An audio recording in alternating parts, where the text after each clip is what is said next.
to BaytBushra. I'm Bushra and this is my home. Today we are making cake. So I know it's been a minute, it's been a hot minute since I saw you guys last. I want to first of all thank you for staying with me and for being so patient and so supportive throughout this time. I've been reading all the comments and I see you guys watching my videos. I don't see you watching, but like I know that you're still there and I appreciate that so much, alhamdulillah. And I do appreciate a lot of the people who have been reaching out to me, making sure I'm okay, making sure everything's cool, and really supporting me and pushing me to continue this channel. It's a dream of mine, to be honest, and it's just a hobby that I love to do, so why not? This is everything you're gonna need today. So the first thing you want to do is prep your pan. So this is, I think, a 9-inch pan. It doesn't really say, but I can measure it and put it in the description box later. 9-inch or 8-inch pan, and I just put a piece of parchment in there. You will either need a stand mixer or a hand mixer or a lot of arm strength because we're going to whisk together the eggs and the sugar. And what we want is the eggs, we want the eggs to become like a pale frothy color, and that's really gonna give the sponge cake a lot of the spongy texture. So I'm gonna go ahead and get started on that. Okay, so here's a hot tip I learned from someone once upon a time. You see the white, like, I don't know what to call it, like I guess it's the umbilical cord for the yolk, and they're on either side of the yolk and they're kind of stuck in the white. These things, I heard, make the egg very eggy flavored. I don't know if that's true, so I'm actually just gonna remove them. People tell me when I do remove them that things taste less eggy than if I don't, so I'm gonna go ahead and do that. It's just an extra step. I don't know if I'm paranoid. Let me know if you've ever heard this myth before. Maybe it's not a myth, maybe it's a real thing. See, I removed all the little white pieces in the egg.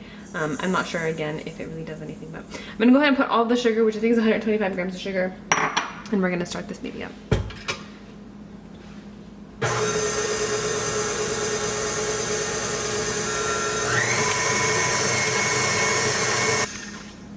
So I've just stopped it just for a second just to explain something. I think this should take about 5 minutes on medium-high speed. So in the meantime, I'm gonna prep my orange and I'm just going to wash it and zest it and juice it.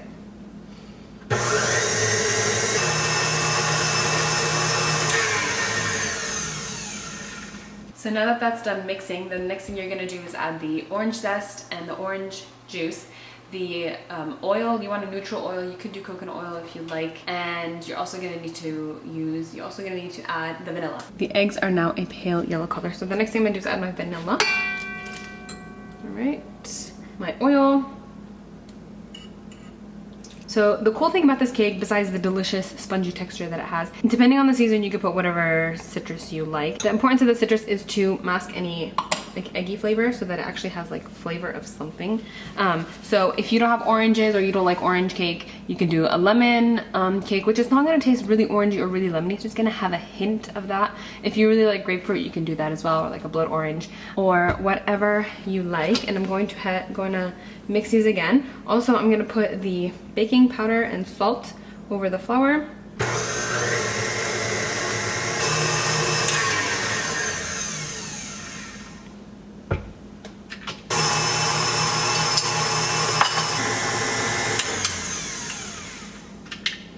And if you look at that, this is the ribbon-like texture that we want. I'm just gonna go ahead and clean off my whisk because a lot of the zest ended up on the whisk and I don't want that. The zest is delicious, super delicious, so you want that really mixed in. I'm going to mix it again a little bit with my spatula. Look at all those bubbles. Those bubbles are going to be so delicious. Those bubbles are going to give us that delicious texture that we want. And I'm going to go ahead and put this in the oven. And I'll see you in about 20 minutes. Okay, so this is fresh out of the oven. Look at it. This is the color you want, kind of like a golden orange color. And I think it's gonna be this color even if you put like lemon or I want to say pamplemousse, what is that? Grapefruit or any other citrus. But this is what it's like, and when you press it, it just kind of bounces back. It's not super wet, but it's not super dry. Obviously not sticking here. And if you put a toothpick through it, it should come out clean. So I'm gonna let this cool and then I'll cut into it later.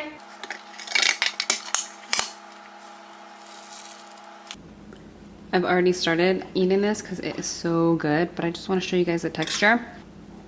Squishy and really soft.